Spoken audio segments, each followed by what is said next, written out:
우리 같이 오늘은 위아 나노 그리고 하나님만 신뢰하라라는 제목으로 말씀 나누도록 하겠습니다.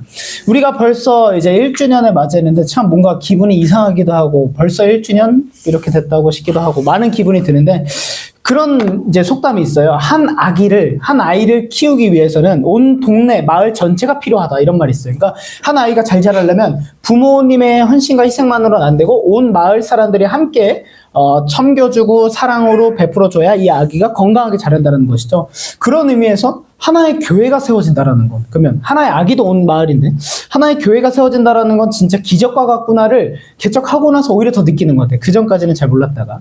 그런 의미에서 1년간의 이 나노처치가 세워지고 1년간의 함께하는 과정 가운데 이렇게 우리 귀한 여러분들과 함께 교회라는 공동체가 세워지고 함께 신앙생활 할 수 있었던 것이 너무나도 기쁘고 감사하고 또 개인적으로 하나님께 너무 감사하고 영광인 것 같아요.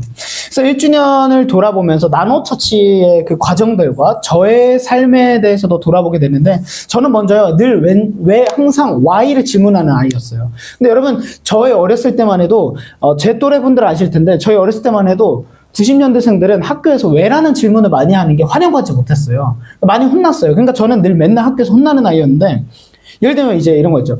저는 늘 신기했던 게 왜 목사님들은 왜 맨날 저렇게 정장만 입고 다니지? 그 주일날에도 정장 입고 다른 날에도 정장 입고 다니고 막 이러잖아요. 그런 게 궁금했어요. 꼭 그렇게 입어야 되나? 이 생각을 저는 그냥 혼자 했었던 것 같아요. 그리고 교회는 왜 이렇게 딱딱하지? 왜 이렇게 재미없지? 근데 은혜 받았다고 하는데 은혜는 무슨 뜻이지? 아무도 명확하게 가르쳐주는 사람이 없고 그런 걸 보면서 저는 늘 어떤 생각을 했냐면 나는 나중에 저러지 말아야지 아니면 나는 저런 거는 내가 해야지 이런 생각을 어렸을 때부터 많이 했었어요. 전 초등학교 때 단적인 예로 장래희망을 그리는데 그림에 어떻게 그렸냐면 딱 목사 이렇게 딱 써놓고 빨간 티셔츠에 청바지를 입은 목사를 그렸어요. 학교 선생님이 뭐라 했냐면 야 남성민 야 무슨 목사가 빨간 티셔츠야 너 진짜 너 막 그래서 너 또 장난칠래 막 혼냈어요.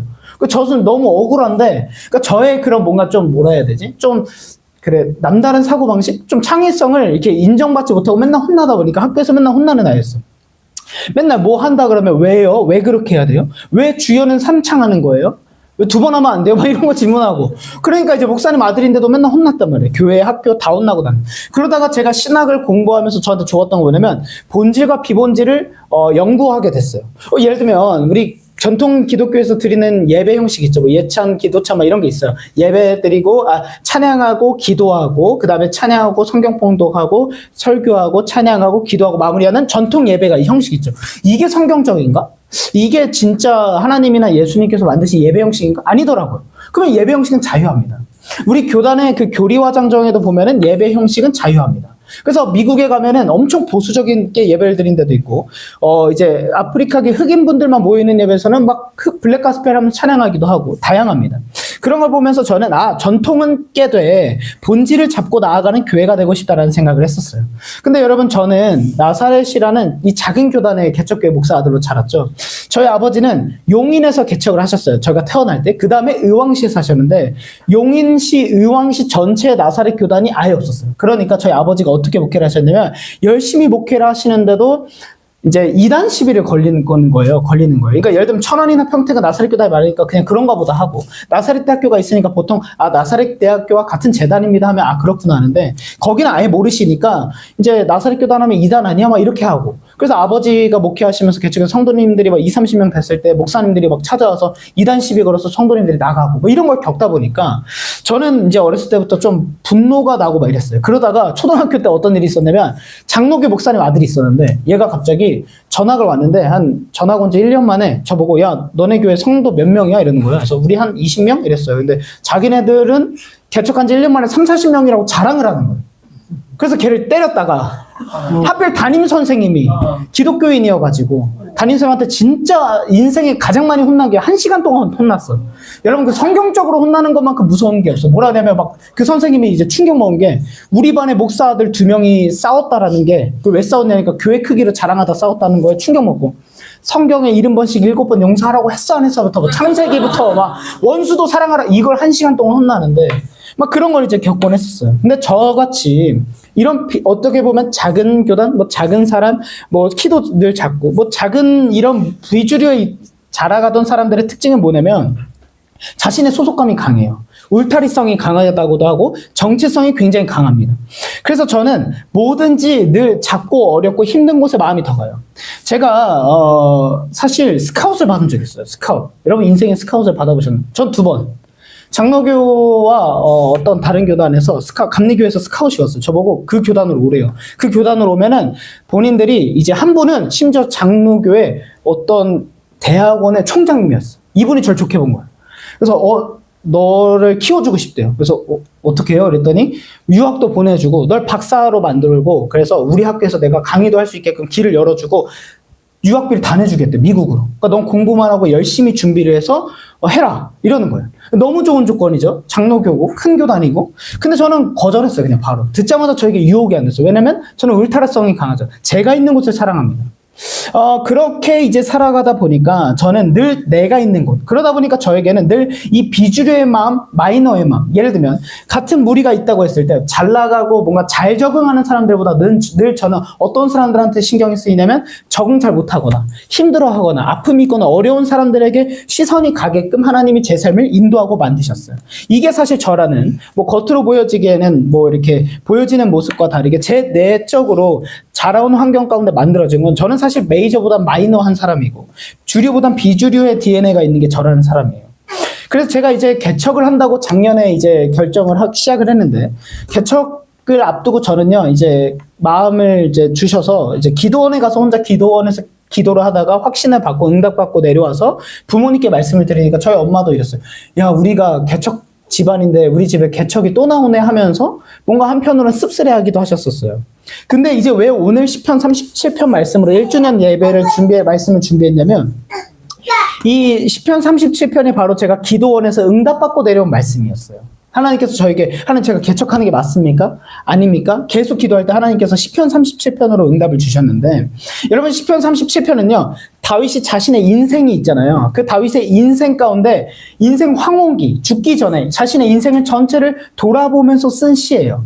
그러니까 뭐가 담겨져 있냐면 이 안에는 모든 사람들이 궁금해하고 해소가 안 되는 질문, 의문점에 대한 답이 이 성경 말씀에 있는데 어떤 질문이냐면 이거는 여러분 다윗 시대부터 아니면 여러분들도 이런 질문을 가질 수 있고 모든 사람들이 인생을 사는 사람들 심지어 종교가 없다고 하더라도 이런 고민을 갖게 되는 건데 뭐냐면 이 질문 하나님 왜 이런 일이 일어납니까? 이런 거 있죠. 뭐 하나님이라고 안 하더라도 내가 어떻게 살았는데 왜 나한테 이렇게 힘든 일이 생기지? 아니면 왜 이렇게 불공평하냐? 세상이 왜 이렇게 불공평하냐? 이런 질문들 있죠. 이거는 기독교인이 아니더라도 뭐 하나님을 외치지 않더라도 우리 인생에 한 번씩 고민하게 되고 갈등을 겪게 되는 부분인 거죠. 저희 아버지 어머니는 참 바르게 목회하셨어요. 원칙적이셨고 막 이렇게 쓸데없는 짓도 안 하셨어요. 그래서 저는 학교 마치고 집에 가면 부모님은 집에 안 계시고 맨날 전도 신방 다니시고 막 이러셨어요. 열심히 하시는데 우리 교회는 그렇게 힘들었어요. 근데 저는 어떤 충격을 먹었냐면 TV에 초등학교 때 어떤 뉴스에 어떤 대형교회 목사가 막 뭐 돈을 횡령을 하고 뭐 성적인 문제가 터진 거예요. 그래서 저는 그걸 보고 저 교회는 어떡하나 이 생각을 했어요. 망했다. 근데 아니에요. 그 교회는 여전히 크고 사람들이 막 몰려 들어가는 거예요. 전 너무 큰 충격을 받았어요. 그때부터 생각했던 거예요. 아니 하나님, 우리 엄마 아빠는 저렇게 바르게 열심히 사는데 저렇게 문제 일으키는 교회는 왜 계속해서 잘 되고 저 사람은 왜 잘 먹고 잘 사고 우리 집은 왜 이렇게 가난합니까? 이게 이해가 안 됐어요. 우리는 그리스도인이면 대부분 이런 생각 있죠. 바르게 살아야 된다. 정도를 걸어야 된다. 그렇죠? 여러분들도 직장 생활을 하다 보면은 얼마나 사실 유혹도 고민도 많은 지점이 있을 거 아니에요. 왜냐면 남들은 야 그냥 갈아쳐 막 이런 거 아니에요. 야 다 해. 야 그냥 해도 돼. 다 해. 너만 특별해? 니만 잘났어? 이런 질문들. 우리는 그 가운데 만약에 그렇게 하고 계신다 할지라도 적어도 양심은 찔리는 사람들이잖아요. 근데 그 가운데서 내가 난 그런 거 안 갈 거야. 난 바르게 하나님의 사람으로서 바르게 갈 거야 하는 사람일수록 잘 되고 승승장구하기보다 도태되거나 오히려 승진해서 밀려난다거나 이런 상황들을 많이 보죠.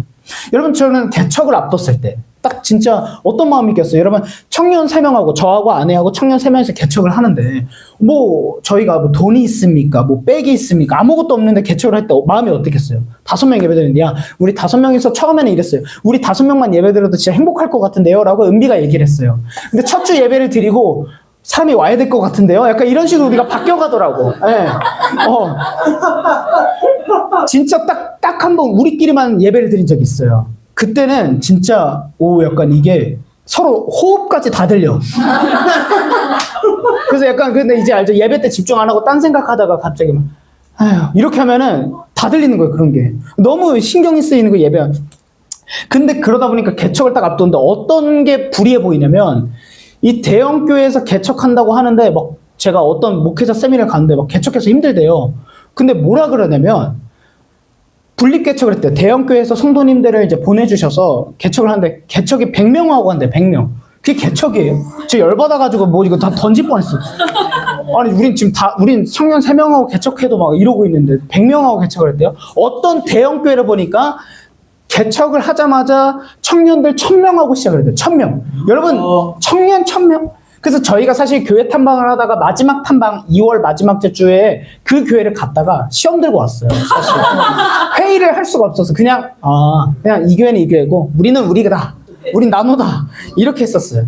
여러분, 이렇게 개척을 하면서도 저는 어떤 생각이 있었냐면 저는 적어도 목사라는 양심이 있기 때문에 적어도 내 힘을 동원해서 사람들을 억지로 끌어모아서 목회를 하고 싶지 않았어요. 왜냐면 하나님의 사람인데 사람의 힘을 의지하고 사람의 방법대로 하는 건 하나님 뜻이 아니잖아요. 그러면 욕심이 들어서 누구나 목사들조차도 욕심이 들어서 자신의 힘과 자신의 예를 들면 어디 교회에서 열심히 신앙생활하는데 빼오더라고. 야, 나랑 같이 하자. 나랑 같이 도와줘. 그래서 막 사람을 빼앗아 20-30명에서 개척을 해요. 근데 저는 아무리 생각해도 나는 그거는 하나님의 사람의 방법이 아닌 것 같다는 생각을 했어요. 하나님을 바라봐야지. 저는 뭐 제가 잘났다라는 게 아니라 저는 이런 지점에 있어서 제 삶에서 살아온 스토리가 늘 작고 어렵고 힘든 걸 봐왔기 때문에 저는 그러면 큰 걸 추구하냐 그게 아니라 제 삶에서도 바른 정도. 왜냐면 부모님을 봐왔기 때문에 바른 길, 다 잘못된 걸 선택하지 말자라는 생각이 있었어요. 이런 불의함이 우리 삶에 늘 있죠. 근데 여러분, 제 인생에서 만약에 단 한 가지 가장 이해 안 되는 고난이 뭐였냐고 묻는다면 저는 딱 한 분의 사건이 있었어요. 제가 이제 저희 아버지가 목회하시는 건강교회에 있었을 때 학생 시절에 정말 어머니처럼 따르던 권사님, 그리고 이제 전도사님이 나중에 되셨는데 전도사님이 계셨어요. 이분은요, 교회에서 가장 기도를 많이 하시고 늘 사랑으로 섬기시고 헌신하시는 분이셨고 일찍이 남편분이 돌아가셔서 홀로 자녀 2명을 키우셨어요. 그리고 그 가족들은 저에겐 진짜 친형제 같았고 너무 사랑했었어요. 그 형이 제가 이제 친형처럼 따랐고 너무 좋아했고. 그런데 이제 이 분께서 이제 딸과 차를 타고 가다가 사고가 났는데 음주운전차가 이제 대형차가 그때 이제 약간 스파크 이런 모닝을 경차를 타셨는데 뒤에서 100km가 넘는 속도로 박아버리니까 이 전도사님은 앞 유리를 뚫고 나가셨어요. 그리고 즉사하셨어요. 근데 놀랍게도 따님은 이제 그래도 그 정도로는 아니고 병원에 좀 입원하고 건강하게 했는데 이 전도사님이 돌아가셨는데 이것에 대한 해답을 누가 내릴 수 있겠어요? 저희 아버지가 목사님인데 목사님이 바로 해답을 내릴 수 있을까요? 뭐 벌 받은 겁니다 이렇게 할 수 있을까요? 아니죠. 그것도 팩트가 아니고. 하나님 왜 그러십니까? 막 성도님들이 아빠한테 묻는 거죠. 아버지 목사님 왜 하나님 어떻게 이럴 수 있냐? 그래서 교회를 다니던 분들도 막 교회를 떠났어요. 그분을 너무 사랑했기 때문에 이해가 안 되는 거예요. 기독교인에게 왜 이런 일이 생기냐. 복 주셔도. 근데 더 가슴 아픈 건 뭐냐면 그 가정이 결국에는 그런 어려운 시간을 보내다가 교회마저 떠나게 됐어요. 저는 그때 너무 큰 충격을 받았어요. 제가 너무나도 사랑하고 아끼고 가장 좋아했던 형이었기 때문에 그 형이 이제 결국에는 그런 어려움과 상처 가운데 이제 결국 교회를 떠나가고 교회 안에서도 큰 상처가 되고 그 일로 교회에 사람들이 떠나가는 걸 보면서 너무 마음이 아팠어요. 근데 여러분, 이런 답답한 일들, 즉 뭐냐면 우리 인생을 살다 보면 여러분 삶에서도 답을 내릴 수 없는 문제가 닥칠 수 있다는 고난이, 정답을 알 수 없는, 허락되지 않는, 아직 답이 허락되지 않은 어려움과 고난과 답답한 현실이 여러분들에게 닥칠 거란 말이에요. 근데 여러분, 저는 한 가지 말씀드리고 싶은 게 있어요. 저도 여러분들의 인생에 저에게 이런 어려움이 왜 왔을까요? 라고 묻는다면 저도 사실 대답할 수 없어요. 그리고 만약에 제가 목사이기 때문에 함부로 대답을 내린다고 하는 거는 뭐냐면 그건 사실 교만함이죠. 제가 어떻게 알 수 있겠어요? 제 인생도 모르는데. 근데 여러분, 한 가지 명확한 게 있습니다. 신앙은요, 거래가 아니에요. 보상 심리는 버려야 돼요. 여러분, 저는 이렇게 생각합니다. 여러분 인생에 이해가 안 되는 어려움이 있어서 하나님한테 원망하고 따지신다고요? 그거 괜찮습니다. 왜냐면 하나님한테 묻고 따지세요. 하나님 왜 그렇게 나한테 하셨습니까? 우리 가정을 왜 이렇게 힘들게 하셨으면 묻고 한번 따져보세요. 하나님 뜻이 있으셨던 건 확실하니까. 근데 우리는 모르지만 하나님께서 언젠가 깨닫게 하실 거예요. 전 믿어요. 그리고 여러분들의 상처를 하나님 안에 있으면 별이 되게 하실 거예요. 근데 가져서는 안 되는 마인드가 뭐냐면 거래로 생각을 하고 하나님께 보상 심리 바랍니다. 하나님, 제가 예배 안 빠졌잖아요. 하나님, 제가 11조도 하고 헌금도 하는데 어떻게 나한테 이러십니까? 라는 생각은 위험한 거예요. 왜냐면 여러분 반대로 생각해 봅시다. 신앙은 하나님을 믿고 내가 섬기는 것이지 뭔가 받아내려고 거래가 아니잖아요. 예를 들어 반대로 생각해 볼까요, 여러분? 진짜 무서운 거. 하나님이 여러분들에게 보상 심리를 원하신다라고 생각해 봅시다. 내가 진주 너를 위해서 십자가에 못 박혀 죽었는데 닌 집 하나 때문에 나한테 시험 들어? 너 한번 십자가 져봐. 해볼까요? 여러분. 진주라고 하면 안 됐네. 이미 다 하셨어요. 우리 주진이가 죄송합니다. 네. 그러니까 여러분 반대로 생각합시다. 하나님께서 여러분들 인생에 보상 심리를 내건다고 해봅시다. 네 고작 이거 아까워해? 내가 너에게 한 게 얼마인데? 니도 한번 십자가 져봐. 니도 한번 고난 당해봐. 하나님께서 요구한다고 해봅시다. 우리가 감당할 수 있을까요? 그래서 우리는 아무도 하나님께서 내게 보상 심리, 어떠한 보상 심리를 요구하지 않으신다는 걸 알고 살아가요. 그래서 그거를 우리는 무조건적인 사랑이라고 하고 은혜라고 읽죠. 우린 이 은혜를 받은 사람입니다. 그러면 오늘 본문 말씀에 보면 시편 37편 1절 2절은요. 이 산전수전을 다 겪은 다윗의 인생의 결론이란 말이에요. 근데 다윗이 뭐라 그러냐면 우리가 궁금한 이 불의함이 왜 있냐. 아니 기독교인 아닌 사람들이 훨씬 잘 먹고 잘 살고 승진도 잘하던데요. 쟤네는 엄청 갖고 싶은 거 다 갖던데요. 우리는 불행한데요. 이런 질문에 대한 해답을 다윗은 이렇게 얘기합니다. 1, 2절에 같이 읽어보겠습니다. 시작. 악한 자들이 잘 된다고 해서 속상해 하지 말며 불의한 자들이 잘 산다고 해서 시기하거나 가느나 그들은 풀처럼 빨리 시들고 투성기처럼 다윗이 뭐라 했냐면 이런 질문 앞에 야 악한 사람들이 잘 된다고 해서 속상해하지도 말고 뭐 부러워하지도 말고 시기질투하지 마. 그 사람들 있잖아. 지금 잘 나가는 것처럼 보여도 금방 시들어. 금방 사라지게 돼 있어. 이거 지금 말씀하고 계세요. 여러분 뭐예요? 그러니까 결론이 너무나도 뻔하다라는 거죠. 야 쟤네 지금 화려해 보이지 언제까지 갈 것 같아? 자기 힘으로 자기 인생을 파란만장하게 하는 삶이 얼마나 갈 것 같아? 이거는요 그냥 성경의 가스라이팅이 아니에요. 다윗이 자기의 모든 인생을 다 살펴보고 나서 내린 결론이에요. 골리앗을 봤잖아요. 골리앗. 그쵸? 골리앗이 막 그렇게 센 척하고 했지만 그냥 이 돌 하나에 그냥 사라지는 거 아니겠습니까? 사울 왕이 자기를 죽이려고 했지만 하나님 뜻 아니니까 하나님이 알아서 처리하시잖아요. 그걸 다 겪은 거예요. 다윗은. 그러면 이 이후로 3절에서 6절까지의 말씀을 통해 하나님께서는 한 가지 명제를 우리에게 딱 주시는데 그것은 뭐냐면 나만 신뢰해라라는 말씀이에요. 너네 불의한 거, 억울한 거 이거 신경 쓰지 말고 나만 신뢰해. 이게 다윗의 전체 인생을 돌아봤을 때 내린 결론이에요. 결국 우리 크리스천의 삶은 뭘까요? 하나님만 신뢰하는가? 하나님만 신뢰한다라는 것이 신앙생활이라는 거예요. 3절 같이 읽어보겠습니다. 시작. 주님만 의지하고 선을 행하여라. 이 땅에서 사는 동안 성실히 살아라. 여러분 의지하다라는 단어는 뭐냐면 신뢰하다.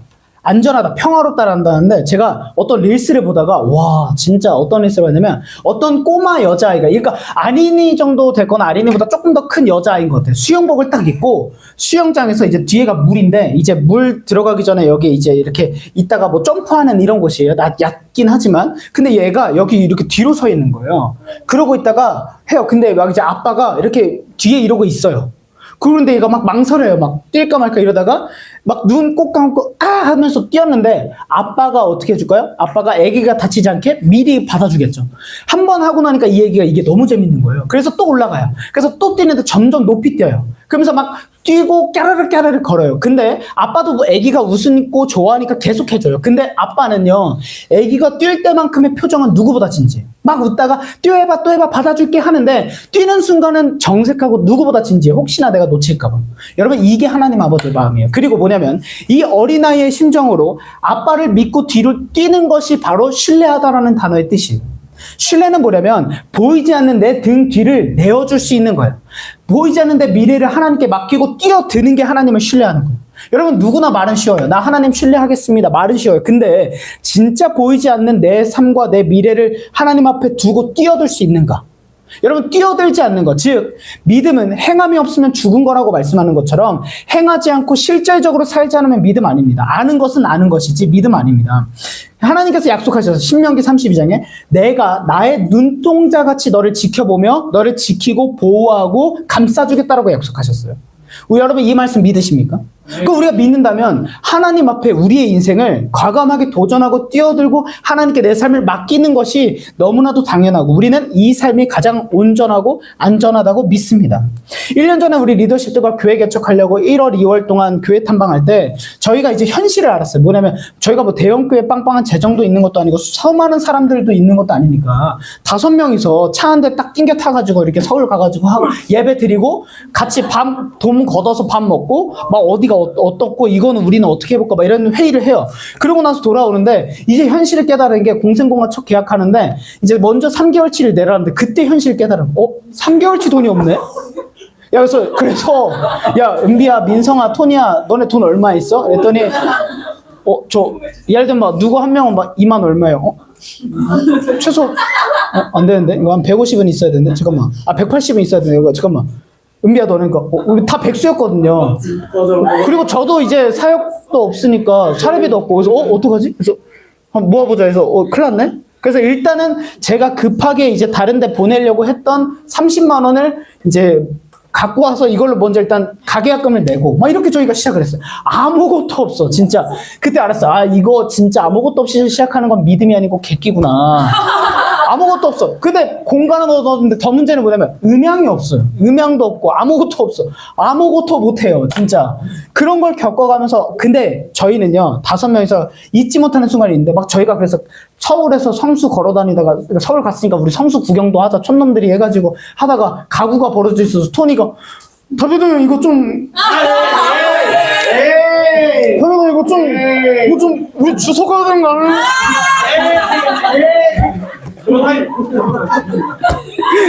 그렇게 얘기하는데 제가 이제 약간 제가 또 이제 가오는 불을 아니야 우리 하나님이 주실 거야 하는데 이제 혹시 모르니까 일단 좀 지켜보자 막 이런 상황들을 근데 여러분 경험한 건 뭐냐면 아무것도 없이 믿음에 도전을 하고 나니까 그때부터 하나님께서 채우시기 시작하는데 예를 들면 저희가 어떤 한 장비가 딱 필요했어요. 그게 130만 원이면 정말 10년 동안 연락 안 됐던 형이 갑자기 연락이 와서 너 개척한다는 거 들었대요. 그러면서 갑자기 30만 원을 보내주겠대요. 근데 너무 놀랍죠. 10년 서로 결혼식도 연락도 안 했다니까요. 근데 10년도 안 했고 서로 그냥 카톡 이름만 있었어. 근데 내 카톡을 보고 기도하다가 생각나도 30만 원 왔어요. 그러고 나서 5분 후에 어떤 후배 사역자들이 결혼을 하는데 100만 원이 생겼는데 자기가 이걸 헌금하고 싶대요. 근데 목사님 개척한다 하니까 목사님 그래서 근데 여러분 생각해보세요.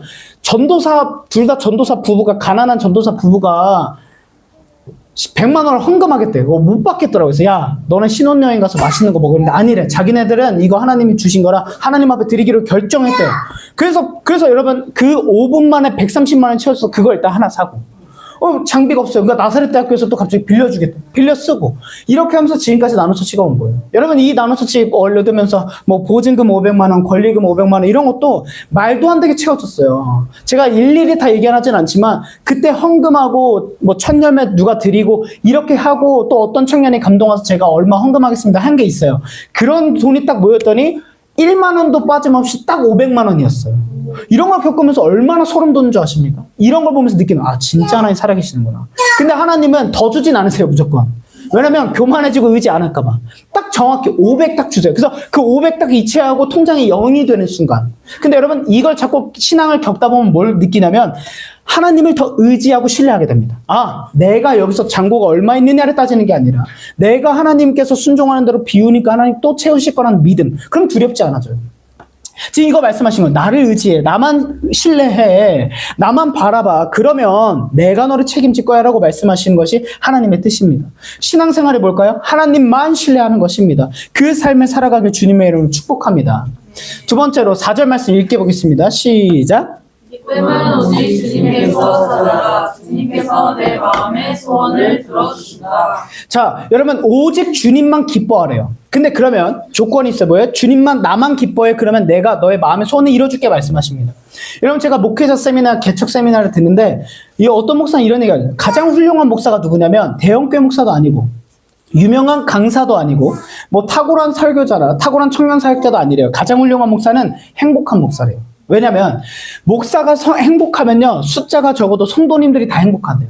근데 목사가 불행하고 삐딱하고 나는 힘들어 나는 우울해 막 이런 생각에 빠지잖아요. 그러면 성도들이 지옥을 맛본대요. 교회가 아니라. 여러분 가장 행복한 거는 행복하다고 느끼는 거예요. 가장 행복한 성도는 누굴까요? 우리 교회를 행복해 하는 거예요. 우리 교회를 즐거워하는 거예요. 우리 교회를 기뻐하는 거예요. 여러분, 저는 한 가지 감사한 건 이 나노처치에서 함께 하는 여러분 가족 구성원들이 그래도 뭘 보고 가장 행복하냐면 첫 번째로 신앙의 성숙이 있다라는 거에 너무 감사해요. 하지 못했던 걸 한다라는 거 얼마나 큽니까? 예를 들면 뭐 누구 술 타겟으로 하는 거 아닙니다. 예를 들면 내가 1,000원 헌금도 버거웠던 사람이 하나님께 5,000원 드리기를 작정을 하고 해요. 여러분 5배 엄청난 거죠. 돈의 크기가 아니라 더 하나님께 드리고 싶은 마음이 생겨요. 하나님을 더 의지하려는 마음이 생겨요. 엄청난 거죠. 그리고 또 하나 감사한 거 있어요. 이 가족 공동체를 서로 아끼고 사랑하고 서로 좋아해요. 막 서로를 위해서 뭐 해주려고 하고 막 서로 연락해서 어디 만나고 진주도 모으니까 뭐 나사렛 대학교 면접 왔다가 뭐 누구 사람들 만나고 가고 이런 가족적인 모습들이 있어요. 이게 너무 감사한 거죠. 행복한 성도, 행복한 목회를 하고 싶었어요. 저는 천안제자교회를 떠나면서 마지막 사역했던 교회를 떠나면서 제가 멋있게 마시고 선포했어요. 여러분, 저는 두렵긴 한데 한번 가보겠습니다. 근데 미치도록 행복해 할 거니까 질투하지 말라 그랬어요. 거기는 성도들한테. 그리고 겁나 멋있게 했어요. 아무도 오지 말라고. 네, 여러분 아무도 오지 말라고. 아무도 안 받을 거고 와도 예배 못 드리게 하겠다. 그래서 사실 5년간 했기 때문에 아직도 삐져있는 청년들이 좀 있긴 해요. 거기 천안제자교회 가면은. 근데 왜 그랬냐면 사람의 힘으로 땡기고 싶지 않았어요. 여러분, 제가 그 사람들하고 여러분 매주 우리 집 와서 막 놀았었단 말이에요. 애기도 없으니까. 그렇게까지 했었기 때문에 더 친밀한데 그 친구들을 제가 제 힘으로 야, 나 나노처치 하는데 같이 개척하자 해서 끌어서 20명에서 개척했다고 해봅시다.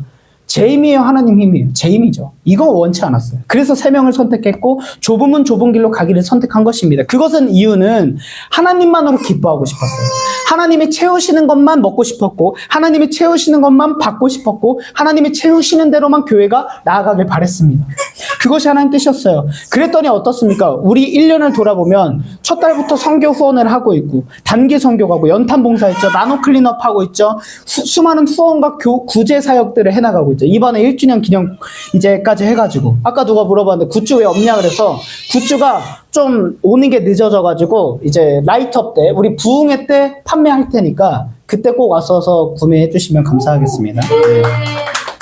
여튼 하나님 안에서 기쁨을 찾았더니 하나님이 마음의 소원을 다 들어주셨어요. 여러분, 저는 이런 월세 얻게 해달라고 기도해 본 적 한 번도 없습니다. 근데 하나님께서 이런 월세 얻게까지 하셨고 이런 공간과 여러분들 허락하셨습니다. 하나님을 기뻐하고 하나님만 바라보면 하나님이 다 이루실 줄 믿습니다.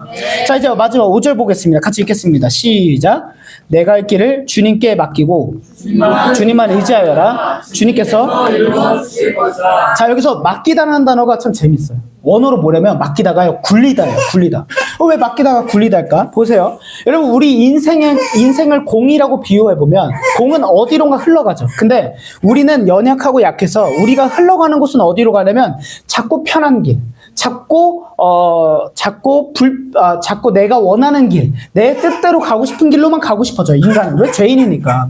근데 여러분, 왜 하나님께서 나에게 맡겨를 굴려라고 했을까요? 여러분들의 인생을 하나님께로 일부러 굴리라는 거예요. 일부러 자꾸 딴 데로 가고 싶어요. 나는 조금 더 편안한 데 가고 싶은데, 근데 그걸 멈춰서고 너의 인생을 나를 향해서 굴리래. 왜? 그 길은 좁고 험하고 어려우니까. 근데 그 길로 굴려갈 때 하나님께서 기뻐 받으시고 하나님께서 의지함으로 이루시겠대요. 하나님 이거 약속하셨습니다. 저는요, 제가 어리고 연약한 목사이기 때문에 제 힘으로 이 교회가 건강하게 세워질 거라는 확신이 없어요. 그래서 저는 저의 권위나 저의 그런 리더십을 강화하려고 하는 게 아니라 저도 리더십들을 신뢰하고 여러분들을 신뢰하면서 여러분들의 이야기를 들으면서 함께 교회가 세워지기를 소망해요. 왜? 저도 연약하니까. 근데 한 가지 믿는 게 있습니다. 저와 여러분들이 하나님을 진짜 신뢰하고 의지한다면 이 교회는 온전히 건강하고 하나님이 기뻐하시는 교회로 하나님이 세우실 줄 믿습니다. 우리 힘이 아니라 하나님이 하실 거기 때문인 거예요. 우리는 이걸 믿습니다. 지난 1년간 이걸 뼈저리 경험하게 하셨죠. 없어? 걱정하지 마. 나에게 구해. 그럼 하나님 채우셨고, 필요한 거 하나님이 보내셨고, 필요한 사람들 하나님이 보내셔서 지금까지 나아오고 있습니다. 이제 오늘 본문의 마지막 말씀이 6절만 읽고 마무리해가겠습니다. 마지막 읽겠습니다. 시작. 너의 일을 빛과 같이 공의를 하나님. 자, 그러면 하나님을 신뢰하고 하나님을 기뻐하고 하나님께 내 삶을 굴리는 삶을 살아가면 어떻게 하시겠다 말씀하시는 거냐면 너의 의를 빛과 같이. 여러분, 의가 뭐냐면 나의 의가 뭐냐면요, 우리가 딱 천국 하나님 심판대에서 딱 섰을 때, 야, 너 뭐 하다 왔어 이 땅에? 내가 보낸 그곳에서 뭐하고 왔어? 라고 물어볼 때 대답할 수 있는 게 의예요. 저요? 그냥 잘 먹고 잘 살다 왔는데요? 이건 의가 아니죠. 나를 위해서 뭘 했어? 라고 할 때 한 가지 확실한 건 있습니다. 하나님께서 예수 그리스도를 이 땅에 보내시고 교회를 세우신 다음에 하나님이 가장 기뻐하시는 건 교회를 세우는 걸로 믿습니다. 우리는. 그렇다면 하나님, 저 나노처치라는 작은 교회를 섬기다 왔습니다. 이것이 의가 될 수 있어요.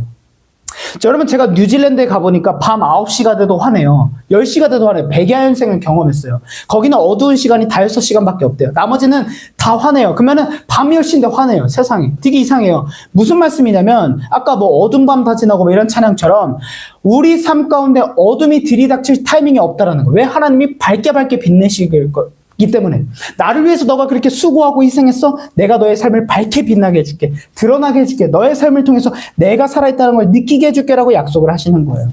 이제 말씀을 정리하겠습니다. 반주해 주시면 감사하겠습니다. 이 시편 37편은요. 사실 두 가지를 비유하는 말씀이에요. 뭐냐면 첫 번째로 악인, 그리고 의인. 악인의 삶은 무엇인가? 의인의 삶은 무엇인가가 37편에 쫙 나와 있어요. 그러면 여러분들이 궁금하시면 37편 한번 읽어보세요. 악인은 어떤 존재지?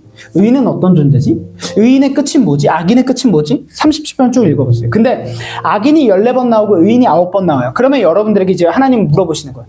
여러분들에게, 이 자리에 있는 여러분들에게 이제 여러분들은 악인으로 사시겠습니까? 의인으로 사시겠습니까? 근데 화려해 보이고 멋있어 보이고 때깔 있는 건 다 악인의 삶이에요.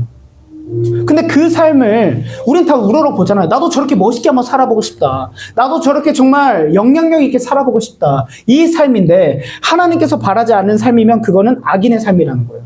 하나님은 그걸 바라신 적이 없어요. 하나님이 여러분들 보고 유명해져라 한 적 있나요? 돈 많아져라 한 적 있나요? 너네가 갖고 싶은 거 다 가져라 하신 적 있나요? 하나님께서? 아니죠. 하나님의 뜻은 나만 신뢰하고 나만 바라봐. 어둡고 좁고 힘들어도 나만 따라가잖아요. 그러면 의인의 삶을 우리가 안다고요. 그럼에도 불구하고 의인의 삶을 선택하시겠습니까? 어떻게 할 수 있을까요? 하나님만 신뢰하면 돼요. 근데 하나님께서 약속하시잖아요. 나만 신뢰하고 나만 바라봐. 아무것도 없어 보이지만 그 삶은 실패한 삶 같고 정말 화려하지도 않지만 그 삶을 선택하면 내가 다 이룰 거야. 내가 너의 마음의 소원을 이뤄줄 거야. 내가 너와 함께 할 거야. 약속하셨잖아요. 여러분들 나노처치라는 건 세상의 주류가 되기를, 큰 교회가 되기를 선택한 것이 아니라 비주류, 마이너를 선택한 자들입니다. 여러분들은. 모르셨다면 이제 아시기 바랍니다.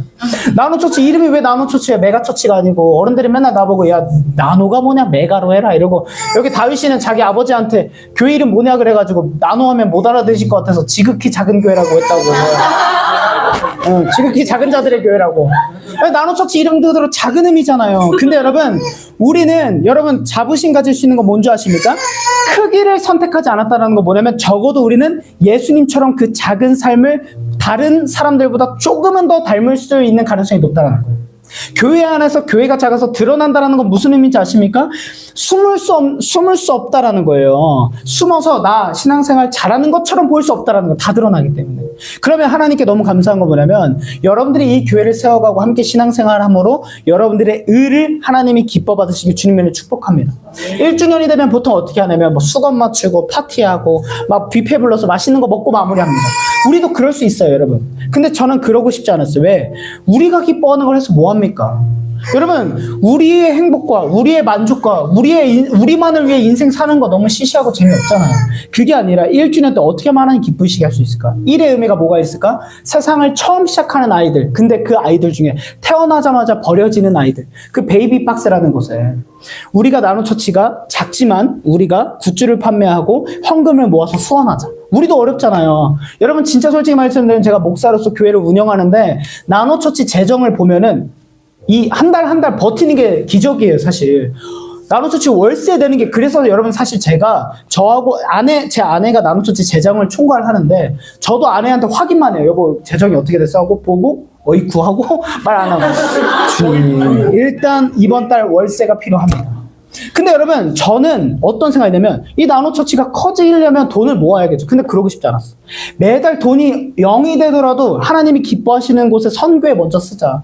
우리보다 어려운 사람들이 있으면 보내드리자. 후원하자. 격려하자. 그러면 이래요. 야 너네도 개척교회인데 왜 보내? 라고 물어본다면 우리는 작지만 하나님은 크시겠다고 약속했고 우리는 우리의 이익을 위해 살고 싶지 않습니다. 그리고 여러분들이 한 그 헌금을 저는 우리의 영광과 우리의 기쁨을 위해 쓰는 게 아니라 여러분들이 한 헌금을 통해서 통해서 여러분들이 하나님 앞에 하나님 저 그래도 이런 의로운 삶을 살아왔습니다. 의를 행했습니다. 적어도 아주 작지만 이라고 여러분들의 의가 하나님 앞에 밝게 빛나도록 여러분들의 그 헌금들을 하나님이 기뻐하시는 곳에 사용하고 싶습니다. 이게 나노처치고 이게 우리의 교회고 그런 의미에서 여러분들은 자부심을 갖고 이 나노처치를 세워가는데 함께 갔으면 좋겠고 이제 1주년이죠. 저는 맞습니다. 나노처치를 향한 꿈이 아주 많아요. 나노처치 하나님께서 언젠가는 찬양팀을 멋지게 만들어 주셔서 우리가 더 마음껏 찬양하고요. 제가 집회를 갈 때 나노처치 찬양팀하고 같이 찬양팀도 집회도 다니고 싶어요. 선교도 여러 군데 더 가고 싶어요. 막 나노처치에서 막 꿈꾸는 건 매달 막 선교로 갔으면 좋겠어요. 어디 막 필리핀 가고 막 가고 나만 남으면 안 되고 예, 같이 가고 나도 더 많은 더 하나님이 기뻐하시는 사역들과 선교와 하나님의 영광을 위해서 살아가는 나노처치가 됐으면 좋겠어요. 그걸 바라보고 나아가는 게 우리인 줄 믿습니다. 마지막으로 이제 제 개척 이야기하고 마무리하겠습니다. 이거가 릴스가 하나가 있는데 개척을 앞두고 제가 2월 28일 날 올린 릴스인데 이제 딱 봐도 울고 있죠. 저게 뭐냐면 이제 제가 개척을 한다고 하니까 어떤 목사님께서 저에게 그러셨어요. 야, 너 개척하면 망해. 왜냐면 만 32세 젊은 애가 개척한다고 하니까. 그리고 그분이 또 이런 얘기를 했어요. 뼈아프게. 야, 나사렛처럼 작은 교단에서 개척하면 망해. 막 이런 얘기 하는 거예요. 네. 야, 너 그리고 네가 지금 이렇게 실명은 할 수 없어. 아, 죄송합니다. 라이브. 네. 괜찮아요. 따로 비하인드로 알려드리겠습니다. 그분이 야, 너 한창 지금 외부 사역 다니고 외부 집회 다니고 네가 알려질 때지 네가 개척하면 너 망해. 너 개척하면 누가 부를 것 같아. 막 이러시는 거예요. 그 얘기를 듣고 제가 집에 갔는데 마음이 갑자기 너무 힘든 거예요. 왜냐면 저도 개척한다고 했을 때 지지받고 싶은데 막 어른 목사님들이 다 그런 얘기하는 야, 너 그럼 무모한 짓 왜 하냐? 너 편하게 살 수 있잖아. 그냥 협동해서 그냥 교회 출석만 하고 네 사역 다녀. 왜 굳이 그런 길을 선택해? 막 이런 얘기를 하시는 거예요. 근데 여러분 제가 뭐라고 대답할까요? 대답할 수 있는 게 없어요. 저한테 그렇게 손가락질 하시고 막 뭐라 하시고 야, 네 개척하면 이제 나랑 같이 못하겠네? 그래, 네 알아서 살아라. 뭐 이렇게 저를 배제해버리실 때 너무 마음에 상처가 되는 거예요. 저도 어리기 때문에 지지받고 싶은데. 근데 여러분 제가 이 말을 듣고 이틀 동안요 사실 잠을 못 잤어요. 너무 마음이 힘들고 왜 하나님께서 하라고 하시는 것을 사람들은 반대하는가. 근데 그렇게 이틀이 끝나고 제가 하나님 앞에 결단한 마음의 기도가 뭐였냐면 뭐라 그랬냐면 하나님, 사람들이 말하는 것처럼 진짜 제 인생이 개척해서 망하고 다 끊기더라도 주님이 기뻐하시는 교회 하나 세울 수 있다면 저는 만족하겠습니다라고 제가 고백했어요. 그리고 두렵고 떨리지만 하나님을 바라보며 하나님만 의지하며 하나님만 신뢰하며 나아가겠습니다라고 고백을 했습니다. 근데 저는 제 인생에 가장 잘한 선택이 있다면 세상의 사운드에 집중한 것이 아니라 하나님의 그 보이스, 하나님의 말씀에 순종했고 하나님께서 보여주시는 비전과 뜻대로 사람들의 손에 타협하지 않고 나아갔을 때 저는 이제 이렇게 말할 수 있어요. 나노처치 잘하고 있니? 와서 한번 보십시오. 이렇게 하나님께서 많은 너무나도 귀하고 소중한 사람들 보내주셨고 정말 우리도 작고 열악하고 힘들고 때로는 월세 간신히 내는 교회지만 그럼에도 불구하고 우리는 각 곳곳에 우리의 작은 예산으로 만들어진 선교원금을 보내고 단기 선교 보내고 하나님의 영광을 쓰고 있습니다. 그런 말 하면 안 되겠지만 저는 갑자기 이런 막 때로는 분노가 치밀었어요. 저에게 너무 힘들었으니까 적어도 우리 교회가 당신 하나보다는 하나님 기쁘시게 하는 것 같은데 위험해요. 죄송합니다. 아까 된다며. 안 돼? 죄송합니다. 네. 이렇게 우리 나노처치가 문제 생기면 안 되니까 걸러주시고. 근데 여러분, 한 가지. 저는 여러분 너무 사랑하고 감사하는데, 보십시오. 우린 정말 작고 아무것도 아니지만, 우리의 낮아지고 작아지는 선택을 할수록, 우리의 영광과 우리의 위대함이 아니라, 하나님의 영광을 선택할수록 하나님은 채우실 것입니다. 하나님은 일하실 것이고, 이 NANO를 이뤄가서, 하나님 나라가 온전히 선포되고, 하나님이 살아계시다라는 걸, 나노처치의 스토리를 통해서 이뤄가실 줄 믿습니다. 그 여정에 함께 하시니 여러분들 진심으로 감사하고 사랑하고 축복하고 우리 마지막으로 하나님께 영광의 박수 올려드리겠습니다. 기도하고 마무리하겠습니다.